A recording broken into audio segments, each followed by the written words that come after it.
മലയോര ഹൈവേ ഉണ്ടാകുന്നതോടുകൂടി നമുക്കറിയാം പാണ്ടി ഭാഗത്ത് നിന്ന് പോകുന്ന അല്ലെങ്കിൽ കുറ്റിക്കോല് ബേത്തൂർപ്പാറ പോകണമെന്നുണ്ടെങ്കിൽ അവിടെ സ്വകാര്യ വാഹനം ഉണ്ടെങ്കിൽ അല്ലാതെ ഒരു പബ്ലിക് ട്രാൻസ്പോർട്ട് അങ്ങോട്ടേക്ക് ഇല്ല.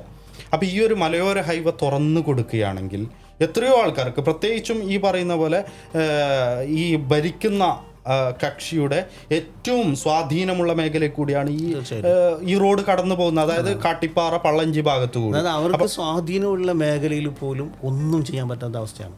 അവിടെ മറ്റൊരു സാധ്യത കൂടിയുള്ളത് PK, അതായത് പാണ്ടി ഗവൺമെൻറ് ഹയർ സെക്കൻഡറി സ്കൂളിലേക്ക് 2000 എനിക്ക് തോന്നുന്നു 10-ലോ 11-ലോ ആണ് ഹയർ സെക്കൻഡറി അനുവദിക്കുന്നത്.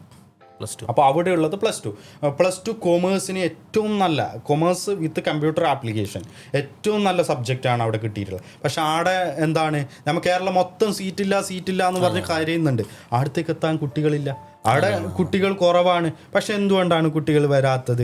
അടിസ്ഥാന സൗകര്യം എത്തിപ്പെടാൻ പറ്റുന്നില്ല. മാത്രമല്ല അവിടത്തേക്ക് വരുന്ന ടീച്ചേഴ്സ് വരെ ട്രാൻസ്ഫർ മേടിച്ചിട്ട് പോവുകയാണ്. എങ്ങനെയെങ്കിലും കാര്യം നമുക്കിത് വരണമെങ്കിൽ അല്ലെങ്കിൽ എത്തിക്കണമെങ്കിൽ ഒന്നെങ്കിൽ കുറ്റിക്കോല് ബേത്തൂർപ്പാറ ആ വഴിയുള്ള പബ്ലിക് ട്രാൻസ്പോർട്ട് ഒന്ന് ഓപ്പൺ ആവുകയാണ്. അതിന് റോഡിൻ്റെ ലഭ്യതക്കുറവ്, സാധ്യതക്കുറവ് അങ്ങനെയുള്ളതുണ്ട്. ഈ മലയോര ഹൈവേ നമുക്ക് പരിപൂർണമായിട്ട് കിട്ടിയിരുന്നെങ്കിൽ അവിടെ ഡെവലപ്പ് ആകാൻ പോകുന്നത് ഈ പാണ്ടി എന്ന പ്രദേശവും അവിടുത്തെ ആ ഹയർ സെക്കൻഡറി സ്കൂളും കൂടിയാണ്.